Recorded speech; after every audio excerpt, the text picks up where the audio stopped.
And I got none of that. I got zero of that intro. How you doing there, brother? What's happening, man? It seems like it's been a long time. Yeah, it has been a long time, man, but we back and trying to get it going again and see what's what in the world of sports, because that's for sure what keep us going. That's what we do. That's what we do. What up? What up? What's up? Man, Rick, when you don't have sports to talk about or have anybody to talk to about it, man, it's just a little special.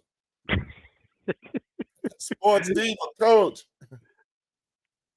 Oh, she said, Rick, you made bail. Man, I tell you, it's kind of rough out there in the woods. I tell you. Coach got chased by bears in Tennessee. Whitewater rafting, falling over in the boats in the river. You sure your It's wife been, wasn't pushing you over in the river, man? hey man, try to get rid of her, brother. Try to get rid of her, brother. But like my people in Alabama, I can swim a little bit. I can swim enough. Hey, the people in Alabama can swim for real now. They don't be messing around, boy. When they got in that water, they were stroking. Wasn't no joking. Wasn't no joking. They were stroking, boy. That thing was serious, man. Lee, and we back already. Football season getting ready to kick off and everything. We tried to do a high school game last week. Tried to do game of the week with Ricketts and Leon, and played around with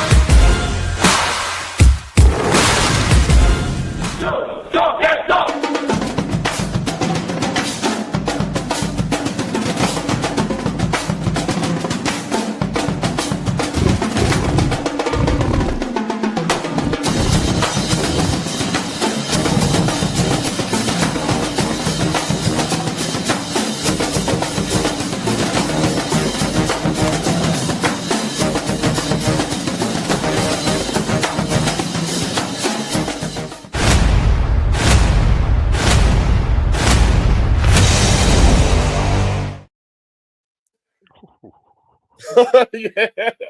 You like that, huh? Ooh, love the graphics. Yes, yes, indeed. Uh, but the graphics was better than the game because the game was over hour delayed, thunderstorms, lightning.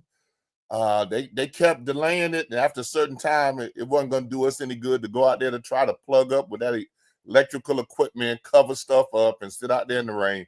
So we had to cut them loose. So, but we appreciate it though.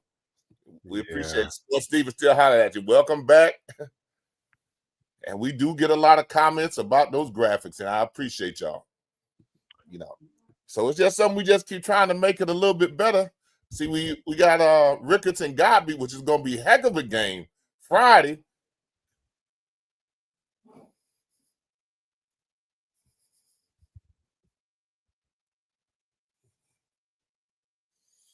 Yes, sir. We got the Godby graphic already ready.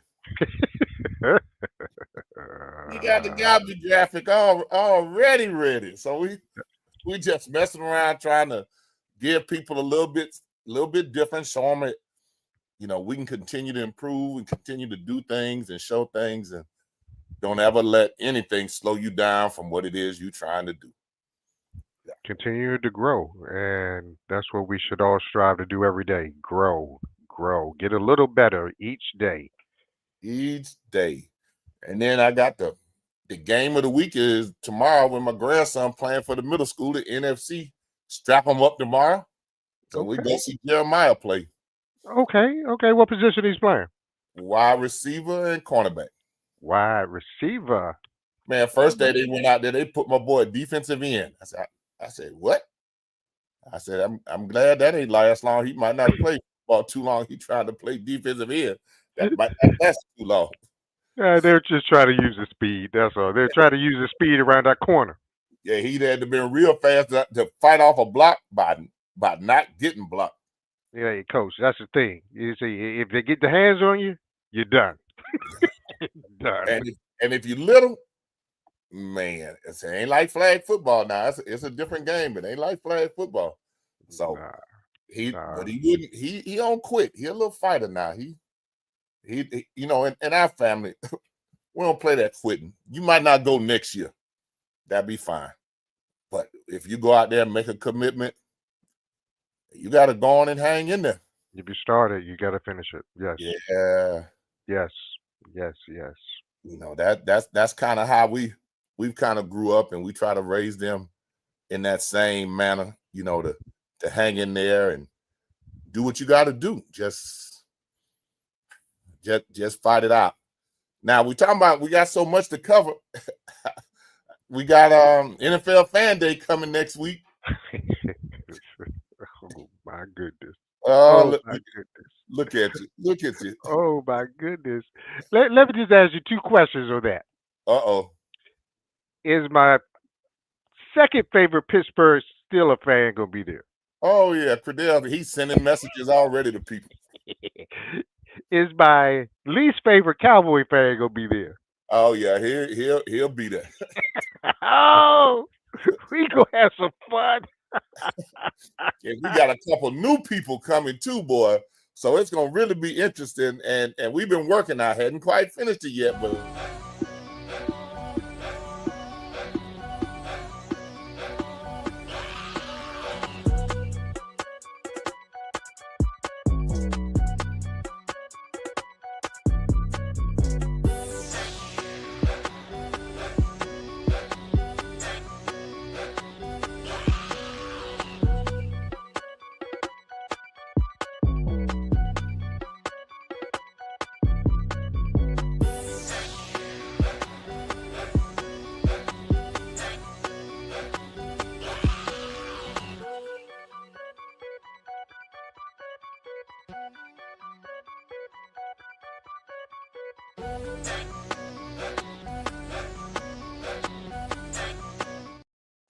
My goodness.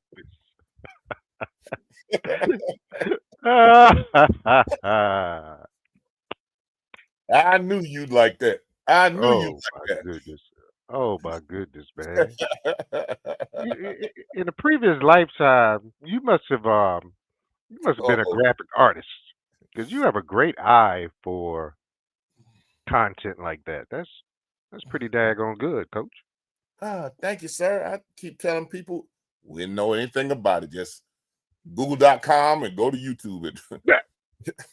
try to figure stuff out. Just be patient. That's the thing. And you know, like already somebody texted me and said, "Well, how you get the lights moving behind you and Rick? What?" I said, "Well, we just keep messing around trying to figure it out, trying to do what we do, Rick. Just try to make stuff different, you know." Ooh, ooh, ooh, ooh. You know, I said this was going to be the year, coach, that I come in here and I set the cup down and I do not Last, indulge in the cup. But since I see you drinking your mhm. favorite beverage there, I cannot leave a brother hanging. So, hey, cheers, brother. We're back. You talking about cheers? No, we back. Now that cup was right there under the table. It wasn't going too far. It wasn't going too far, Rick. It be calling me, coach. It be calling me. Rick, reporter, Rick. Time for a story. Oh, It do be. It do be. okay. Last time they were calling you, it was the purge. They were coming up to the call. Yeah, yeah. Story off the air about that purge thing. I got a little something else. I got a little surprise for the purgers next time. Just off the air story. We'll cut that up a little later. Yeah, we said we need that version, that Mick and Rick after dark. That's what we need. That Mick and Rick after dark. That's what we need. Ooh wee. Ooh wee. You want to talk a little bit before we get started about your Big Three tournament?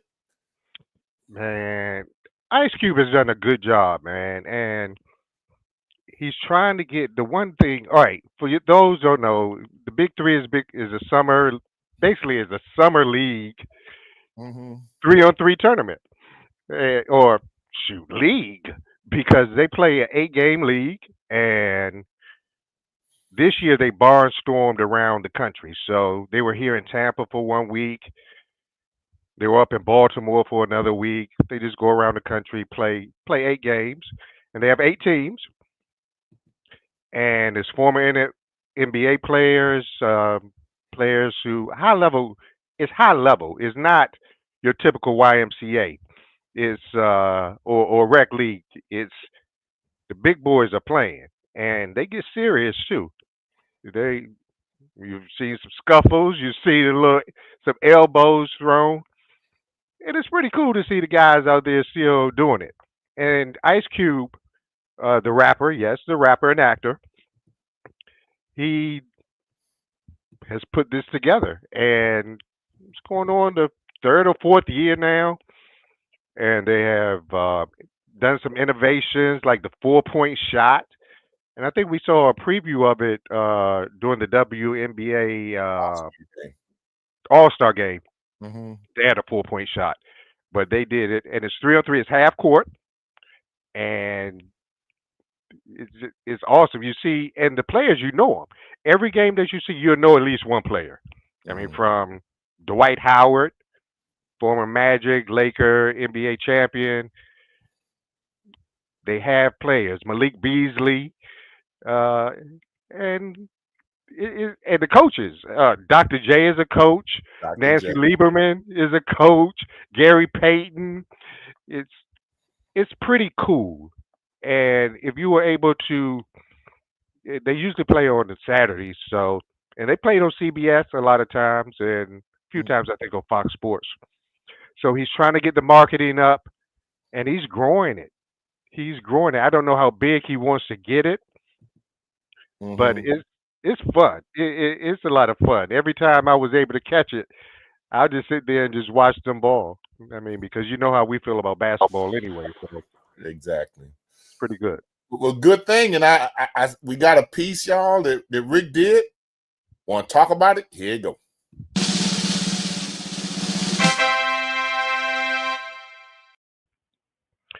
The fun summer Big Three basketball 3-on-3 league comes to a close on Sunday.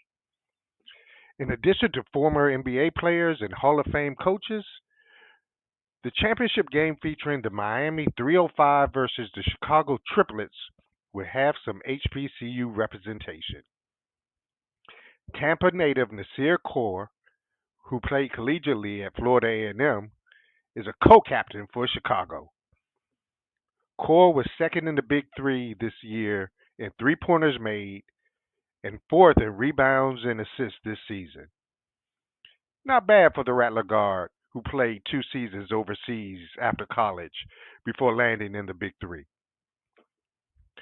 Core and Chicago will face off against a Miami squad featuring former NBA players Michael Beasley, who led the league in points scored, and Mario Chalmers. Chicago is coached by Hall of Famer Julius Dr. J. Irving. The 8-team league played an 8-game regular season schedule this summer, barnstorming throughout the country. The Big Three is a half court game with innovations such as a 4-point shot. And if you were able to catch a game on TV, you saw most teams had former NBA players like Dwight Howard, or former Florida Gator Corey Brewer, and even sharpshooter Joe Johnson. And it isn't just your regular Sunday pickup game at the Y. These guys go at it. And then you have coaches like Gary Payton and Steven Jackson and Nancy Lieberman, who actually won a Big Three championship in the league founded by rapper actor Ice Cube. Catch the championship game from Orlando Sunday at 3 p.m. on your local CBS station. Whoa, hello. Hey, hold it down for a second, coach. Okay, gotcha. Hold One of the things that they did in terms of marketing the game is the NFL season is getting ready to kick off, and they're getting ready to end. They're not trying to compete, go head to head with the NFL or any of that. They provide something else to do, and that's what it was for them to be able to compete. Now the NFL is here, so they're saying, "Thank you very much. Time for us to go."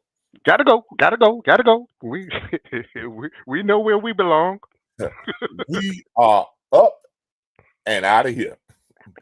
So you can't get mad at that. So interesting piece. Thanks. You know, leagues that understand their roles basically, and know where they can fit in. I mean, I think the summer is the perfect time for the big three, and I think leagues sometimes startup leagues mess up when they try to go against the big boys. I mean, it's nice if you it goes protocol. Yes, yes. The Persian, they try any kind of way. They try any kind of way to get me, Diva. They try any kind of way. Oh, But you know, teams that I mean, leagues that try to go up against the big boys, it's great to have ambition, and yeah, but you want to build it first. You want to continue to build it, and if you could get in somewhere where you have little competition, or you could you could thrive. I think Ice Cube is doing that with the big three. and it's really good for him to be able to do that and maintain it and draw some interest. So and it's indoor during the summer when it's hot.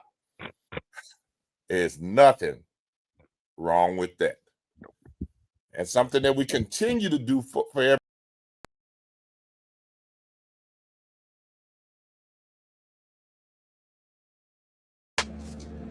Black facts.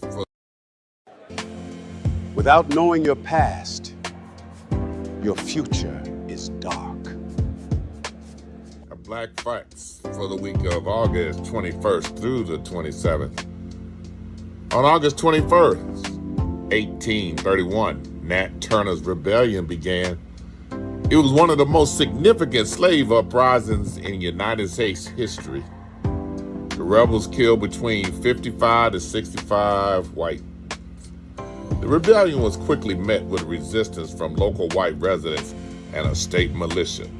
Turner's forces were eventually overwhelmed and scattered. Although most of the insurgents were captured or killed within a few days, Turner evaded capture for 2 months. He was eventually discovered and captured on August 30th, 1831. In the aftermath of the rebellion, fear and panic spread throughout the South, leading to widespread retaliation against blacks. White mobs and militia killed at least 100 black individuals, many of whom had no involvement in the revolt. Turner and dozens of suspected participants were tried and executed, including 18 who were hanged along with Turner. The rebellion had a profound effect on the course of American politics. The Virginia legislature debated ending slavery, but ultimately chose to impose stricter laws restricting the rights of both enslaved and free blacks. Similar laws were enacted in other southern states, further limiting the ability of black people to assemble, travel, preach, or learn to read and write. August 22nd, 1989, Huey Newton was killed. As a co-founder of the Black Panther Party, he was shot in Oakland. He was a controversial and powerful figure in black self-determination and resistance. Newton's last words, according to accounts, were, quote, "You can kill my body and you can take my life, but you can never kill my soul. My soul will live forever." End of quote. August 23rd, UN International Day for the Remembrance of the Slave Trade and its Abolition. It marks the start also of the Haitian Revolution, 1791, the only successful slave revolt in history. August 24th, 1950, Edith Sampson appointed U.S. delegate to the United States. She was the first African American to officially represent the United States at the United Nations. August 25th, 1908, the National Association of Colored Nurses was founded by Abba Bell Samuels Thomes and others. It paved the way for black nurses to gain professional recognition and equality in healthcare. August 26, 1920, Women's Equality Day commemorates the 19th Amendment against highlighting black women's dual struggle against racism and sexism. August 27, 1963, African-American activist and intellectual giant W.E.B. Du Bois died in Accra, Ghana at the age of 95. He was born in Great Barrington, Massachusetts. He was one of the most dominant figures in the African-American struggle against racial oppression for nearly 40 years. He helped found the Niagara Movement, which was the precursor to the NAACP, in 1906.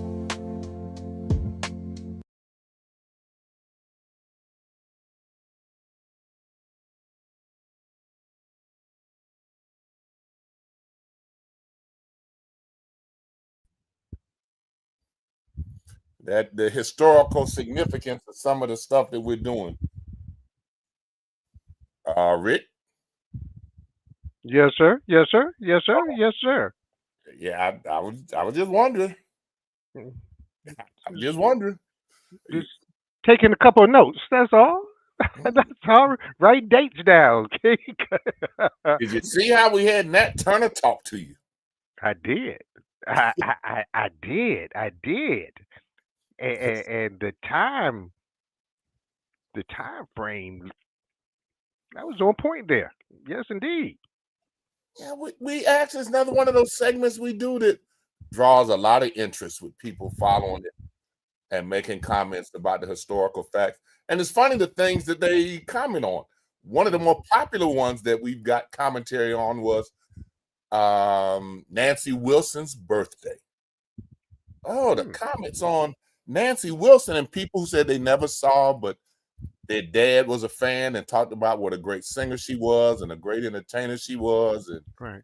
somebody else said that they used to listen to her by listening to their parents and different things like that. And Yeah. so it just sometimes it's the historical things of violence and fighting to be free and for rights that grab people, but sometimes it's the entertainers and some of the things that they've done and some of the things educationally that changed it. If we're not careful, that time frame continues to go back. It's we have to be aware of things that are going on, redistricting in Texas and the different things that are going on that we actually act like we go to sleep on. Yeah. But the Black Facts is just something that we want to do, and we continue to do it, and it draws a lot of interest. And we thank y'all for the love that you show us on that. Indeed, I think it's very important, and it is great to see, and it reminds you, especially if there's someone in your era, or in your parents' era, and you hear the music like Nancy Wilson, just reminds you of the times when things were simpler, and we didn't really care. Things seemed so carefree when we were kids, and we may be cleaning listening to Nancy, but we remember. So it's just good memories. Good memories. Or on Sunday morning listening to Mahalia Jackson. Yes. Yes. Yes. Listening to Mahalia Jackson. Just those things. But we're gonna turn back to sports again. And with NFL Sunday coming up, our NFL Fan Day coming in, the league getting ready to kick off. I think, Rick, you got a controversial subject. I'm gonna let you elaborate on it after it shows, because I know you're gonna have comments on it. Top 10 NFL quarterbacks. Let's go. Number 10, Jaden Daniels from the Washington Commanders, 2024 Offensive Rookie of the Year, led the Commanders to numerous late game victories and a trip to the NFC Championship. Was it rookie luck? We'll see this year. Justin Herbert. He was accurate and was able to carry the Los Angeles Chargers despite a lack of a running game. He would be really scary with weapons.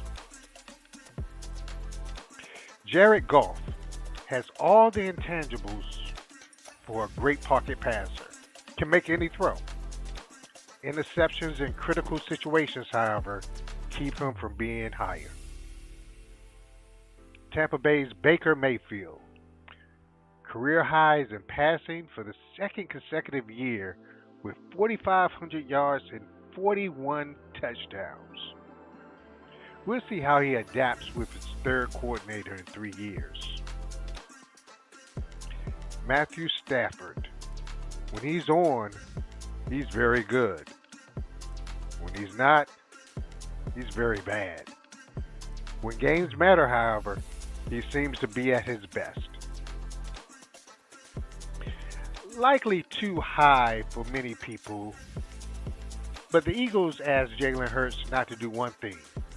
That's lose the game, and he rarely does. Stacked offensively, Hurts threw 6 interceptions all of last year and had 42 total touchdowns. Was named Super Bowl MVP. Say what you want, but he's a winner. At number 4, Joe Burrow. Heck of a deep ball thrower with 2 premier wide receivers. Their defense was horrible, which put a lot of pressure on Burrow in 2024. More times than not, he delivered. At number 3, Josh Allen, the league's MVP for 2024. Allen is a strong two-way player who is dangerous with both his arm and his legs. He had 14 rushing touchdowns to go with nearly 4,400 yards passing and 32 touchdowns. He's likely the second best quarterback talent-wise on this list. Which brings us to number 2. The most talented quarterback on this list, Lamar Jackson. Including the playoffs, Jackson combined for 49 touchdowns, including 45 passing touchdowns.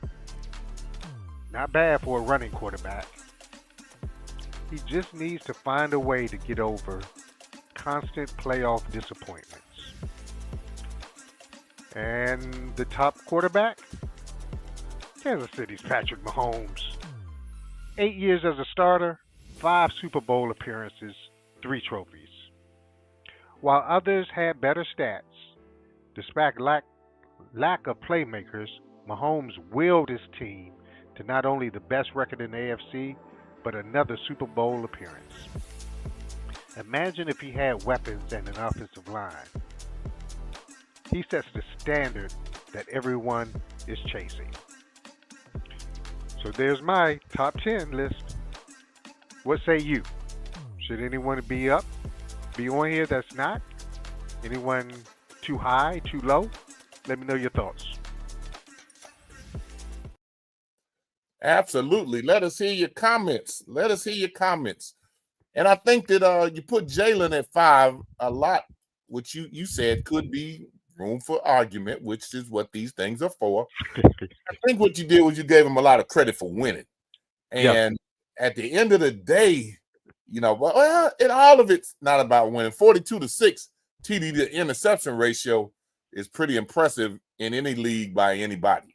It's kind of hard to beat that.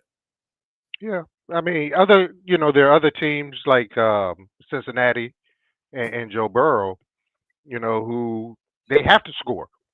He had to pass because he didn't have any running game. Offensive line was iffy, and he still performed admirably. But they don't ask that of Jalen. They say, Jalen, just don't throw interceptions. Just don't turn the ball over. Don't lose us the game. And that's why he was 5. And I couldn't put some of the more talented offensively offensive quarterbacks higher than him because they hadn't won. Mhm. I just didn't think that was fair. Now I did put Josh Allen and Lamar, but they've been MVP winners. So Multiple times. you know, people people will debate that, and some things Washington's quarterback should be higher, but he was just a rookie. Mhm. So what will he do this year with a tougher schedule? Uh, um, More tape is on him now, and maybe might not have his number one receiver. He Mhm. will, but it's possible. We'll see if he continues. He'll move up that list, I'm sure. But Sports Steven said you picked number one because of Dr. Miller. now, I'm not going to confirm nor deny that I'm there may or may not have been a gun to my head. I'm not going to say that. Mhm. No, I Mhm. refuse to say that. I just think, no, seriously though, I think in 8 years he's been to 5 Super Bowls, Kind of hard to three, argue that. three MVP, three most valuable players of this of the championship games he won. Mhm. And last year his receiver core was Brady like. They Mhm. weren't good, Mhm. and they still got there.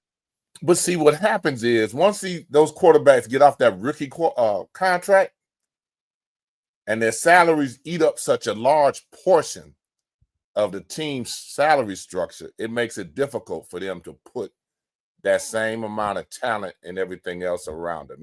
Facts.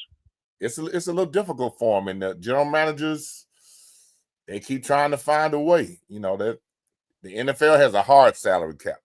Yes. You know, and now another discussion for another day is the NBA salary cap, and once you get in the second tier and what it does to you and draft picks and paying billions of dollars back, man, that thing gets a little crucial.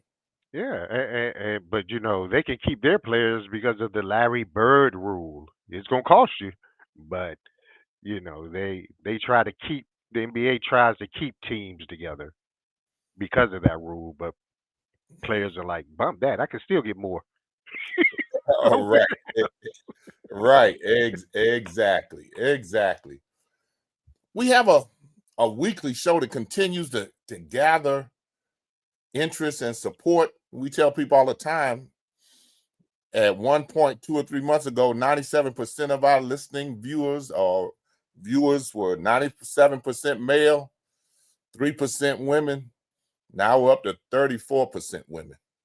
And we appreciate y'all turning in, but we also have some programming. And the more we do something with her playbook, it always leaves us speechless with some of the things that these women go through to be successful.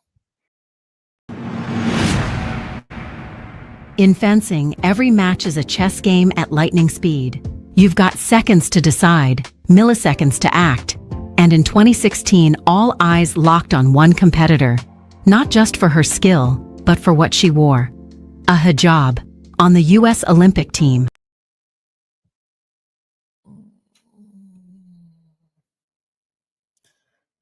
And we have something going on that we don't know what it is. Stage. Her name is Ibtihaj Muhammad, and her journey to that moment is as sharp as the blade she carried.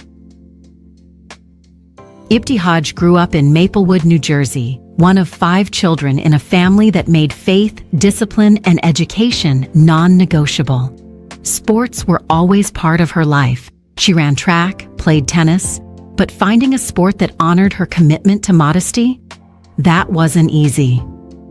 The turning point came when her mother, driving past the local high school, noticed students practicing in white uniforms and protective masks. They were covered head to toe. That day, she pulled over, walked in, and asked the coach if her daughter could try it. Ibtihaj was hooked from the first practice. It wasn't just the elegance of the sport, it was the mental challenge. She realized she could be aggressive, strategic, and still stay true to her values. But fencing isn't a casual hobby. It's expensive. The gear, the lessons, the travel. Her parents stretched every dollar, often making sacrifices at home so she could compete. And the competitions themselves? She was almost always the only black girl, the only Muslim girl, the only athlete in hijab. That made her a target for stares, questions, and sometimes ugly comments. She was told the hijab would slow her down. She was asked if she was even American.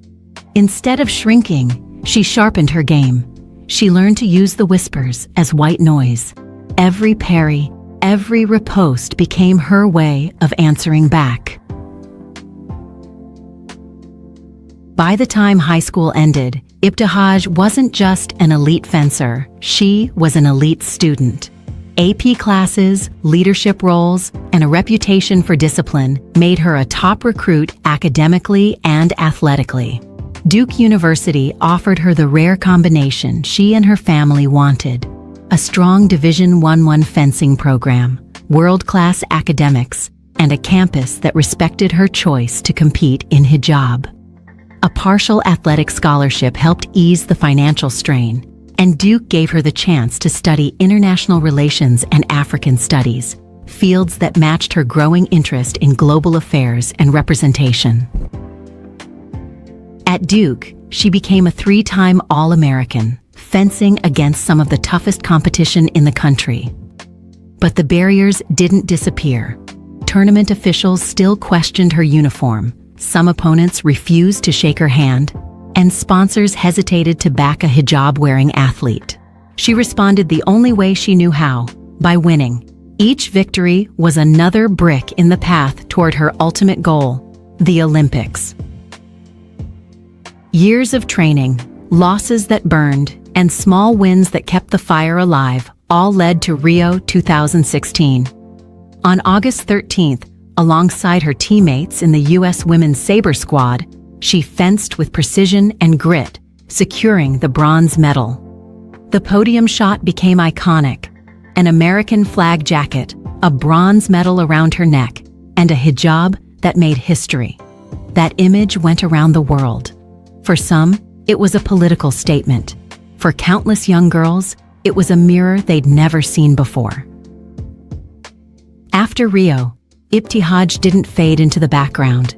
She co-founded Luella, a fashion brand making modern, modest clothing.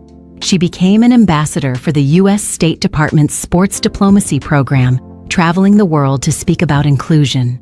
She wrote a memoir, a children's book, and visited schools where girls told her they joined sports because of her. She kept saying the same thing: you belong on this field, on this court, on this piste, just as you are. Ibtihaj Muhammad didn't just fence for medals. She fenced for visibility, for dignity, and for the right to compete without compromise. The hijab is my crown, she says. And for every girl who's seen her, that crown is now a symbol of possibility.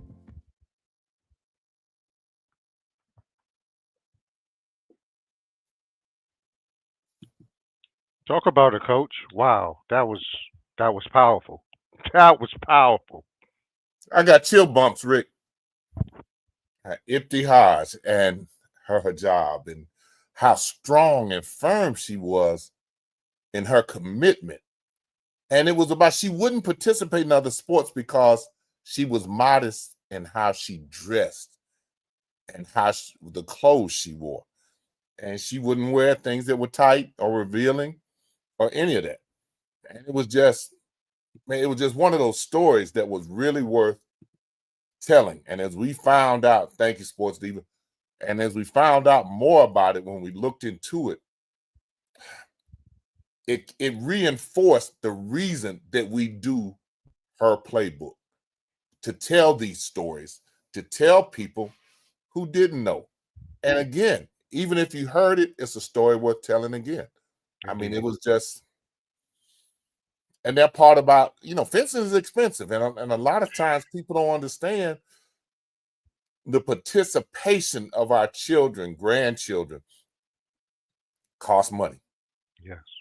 And they don't realize it at that level. I remember having 3 daughters who played basketball, and They talking about, Daddy, what we doing for vacation? I said, vacation? Got vacation every weekend. We on the road in Atlanta, New Orleans, Orlando, and everywhere else. That should have Right. called vacation. Right. But it's just, and officials who wouldn't shake our hand, and opponents wouldn't shake our hand, officials that kept, what are they questioning? I mean, we know. We know. It's disappointing when opponents though wouldn't shake. That's disappointing. I can see the adults. I can see the leaders questioning and can she play with that, or questioning, oh, that's going to slow you down, honey. You got to take that off. But no, mhm, she stood true to herself and her beliefs, and was still successful and and still, still doing the daggone thing. mhm. Props, In her props. own clothing line with modest clothing, and the inspiration she is to other young ladies who want to play sports because they've seen how successful she has been. You don't have to change your beliefs to fit in. Hmm. Make them accept you for who you are, or maybe you don't need to be there. Congratulations. That's tight work. Thank you, thank you, thank you. That was one of those stories that we told. It's like quiet givers. We started doing quiet givers because we had heard this story and read on social media about all this money a certain pro athlete had given. And when we asked about it, just trying to emulate something along that line, they were like, nah, that's a clickbait story. Most of that stuff that they're saying, that's isn't documented or shown anywhere. It's just a story people generated to draw clicks for people to see it. So we stay very hard as we can to stay and follow the truth. It's just important for us to be able to tell it. Do we make mistakes? Yes. Do we have to go back a lot of times and check facts? All the Yes. time. Yeah. Yeah. You're a reporter and you've had to research things, and it's like somebody will tell you something or you'll run across something and you'll say, that's not accurate. Like we were researching one time with UConn women and how many women who played basketball at UConn were in the WNBA, and we found out the research said it was 8. And I said, that's not accurate. The information I had says it's 15 or 16. Hmm. Oh, but for the sake of brevity, we told you 8. What you mean for the sake of brevity? What you mean for the sake of brevity? So, I'm so, not so going to give you clicks. That's not what we do. We're not about clicks. We're about the truth. This isn't about us.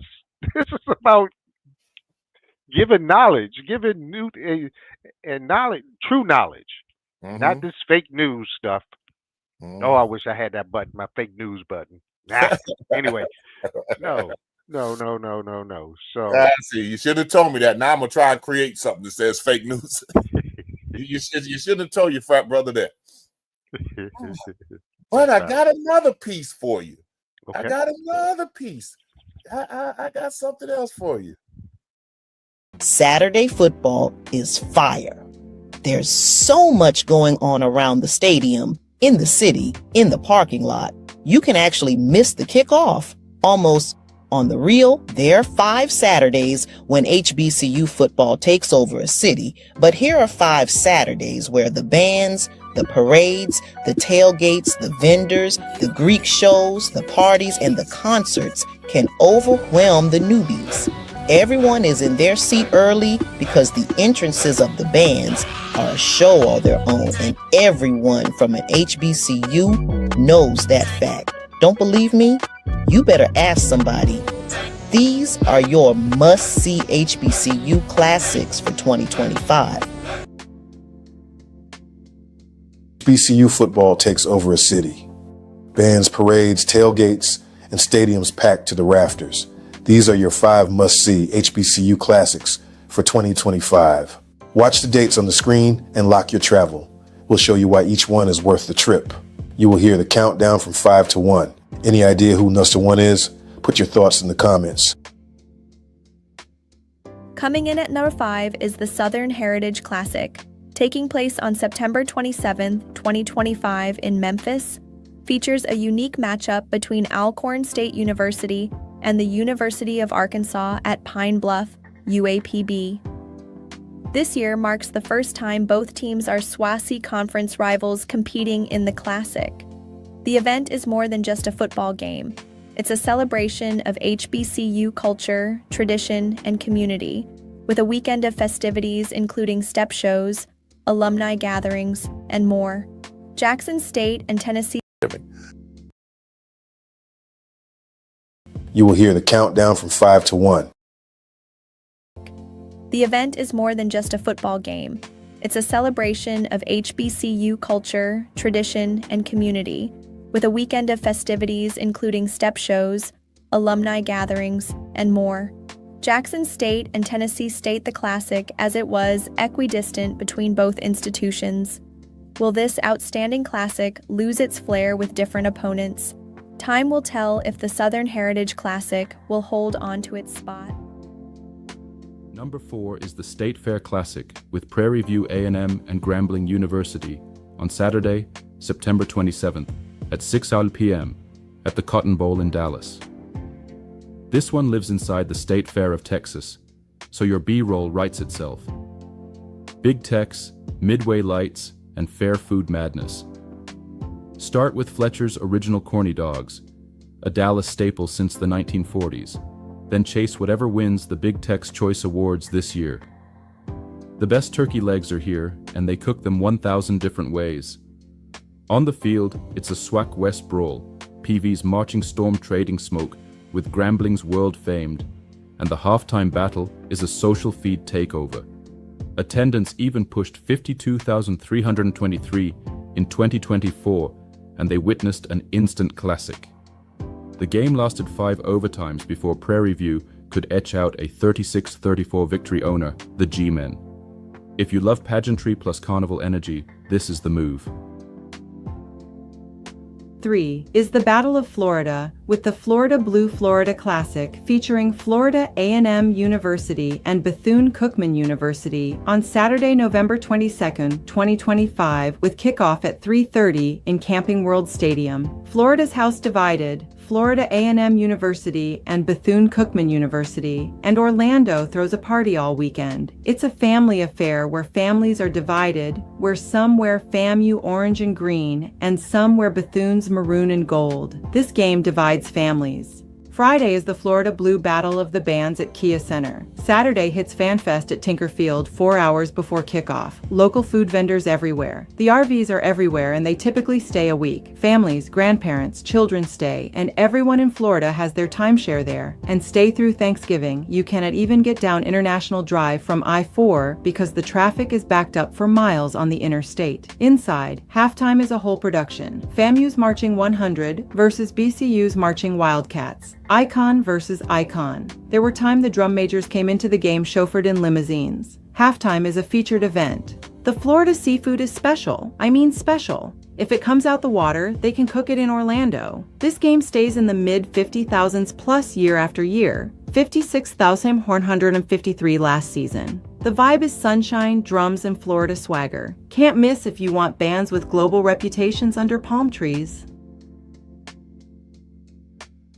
Number 2 is the Bayou Classic in Nolens with Southern vs. Grambling on Saturday, November 29th at 1 p.m. in Caesars Superdome. Louisiana splits the house for Southern vs. Grambling with blue and gold versus black and gold, inside the dome. Friday night it's the ticketed Greek show and Battle of the Bands with the Human Jukebox dueling the world-famed G-Men. Then Saturday is wall-to-wall fan fest and football. Between hits you have to eat Nolens right. Beignet, po' boys, gumbo, and jambalaya are some of the city's classics and they are steps away from the action. The Cajun and Creole food of New Orleans is home to some of the best eats in the world. There is food in New Orleans that nowhere else in the country can match. Nowhere. Acme Oyster House, Herd Dat Kitchen, po' boys at Melba's Felix Oysters, and Nola's are places you can't go past. Bourbon Street and the French Market are special for this game, and for the entire week. This is the most recognizable HBCU rivalry to casual fans, brand power plus culture. And it fills the building with 63,207 in 2024. If you only make one trip, this is the pilgrimage to make. The game is great, but dat food. Oh, dat food. And the number one HBCU rivalry game is the Magic City Classic featuring Alabama State and Alabama A&M. This game kicks off Saturday, October 25th, 2025 at 2:30 p.m. CT at Legion Field in Birmingham, Alabama. Birmingham turns into Black Family Reunion Central for Alabama State versus Alabama A&M and for in-state bragging rights. Your day starts 8 a.m. with the downtown parade, then the tailgate cooks crank up outside Legion Field late morning. Turkey legs, fried fish, wings. The whole block smells like Saturday. And if you're hungry after, Birmingham stays on brand. Dreamland and Saw Barbecue are right there if ribs are calling your name. On the field, it's the Hornets versus Bulldogs. But the soundtrack is Alabama State's mighty marching Hornets trading licks with Alabama, A&M University's marching maroon and white in the 0 and 5th quarter. Fans come early and for sure leave late. That doesn't even touch the tailgate party that is unmatched anywhere by anybody. Story has it, the air-conditioned tents are packed and everyone is welcome. You get fed everywhere with food and with anything else you might like. But I'm going to leave that to your own discretion. Last year, 69,925 packed the Classic. This game moves numbers and culture. It's a must-see, a must-go if you want the largest HBCU crowd energy this side of Thanksgiving. Insights everywhere. Do you agree with our top 5? Talk to us. We may put your thoughts on next week's show. Where should insights go first? Drop your pick in the comments. Birmingham, New Orleans, Orlando, Dallas, or Memphis. We'll see you at the tailgate. Yes, When I yes, yes. started researching, I saw you nodding your head at the Magic City Classic. 69,000. You know, we get so spoiled at the Florida Classic that if we fail to realize that there are actually some games out there that outdraw us. Oh yeah. Oh, most definitely, most definitely. And I was surprised because I had actually, why I laughed, I had actually forgotten about the Magic City Classic, and I was thinking the Bayou Classic was number one. But when I saw it number two, I was like, "What am I missing? What am I missing?" And then I was like, "Ah, they do it right there, Birmingham." And I'm so glad that they haven't gotten to the point where they've outlived Birmingham or Birmingham is tired of it, wants a change because that's become a nice tradition there. And I Those hope two it in-state continues. So I rivalry. want to go there. Yeah. The crowd. Now, I heard something that I hadn't heard before. Maybe the air-conditioned tents sell out Hmm. because everybody has these huge air-conditioned tents in the tailgating area. And they say they go from tent to tent with their cup. With their cup, I said, not a plate. They said, no, we go with a cup. They go from spot to spot. They say everywhere they go, they give them a plate. But they say nobody knows anybody, and they just socialize going in and out. That's Just family. That's family. That's what? Say, Coach, well, I'm just telling you, the air-conditioned tents, they said, we don't know how that started, but once it started, you couldn't get one because they were sold out. wow. And Wow. they said it's thousands in the parking lot. I remember Dr. Ammons told us one time in Bragg, he said, in that parking lot, it looked like the Million Man March. I need people in my stadium. I need those people in my like the Million Man March out there. But you can only be proud Yes. of what these institutions put together. Now, Tennessee State and Jackson State had a good thing going. And now they brought in some other schools. I suspect that when we do this next year, they probably won't be in the top 5. But Tennessee State and Jackson both travel exceptionally well. And the game was in the middle. The game was in the middle. There's Earl J. Hank. What up, Big Hank? Now you know Earl. He don't think nothing bigger than that Florida Classic. Orange But and green till he yeah, dies. we talk Yeah. about the Florida Classic and how it splits families. I mean, Yeah. almost Earl's whole family is Bethune-Cookman. Wow. I mean, Wow. and he sits on the Bethune-Cookman side. And they be looking for Earl. Where that guy from FAMU that be talking all that junk? Where is he? Right. you see him with the fish and the snake. Ah. And then he done corrupted our frat brother, his son. They in there bothering people. Why y'all leaving? Where y'all going? Y'all leaving already? Game ain't over. And they just instigating. You see him now. He loved being the traitor, boy. That's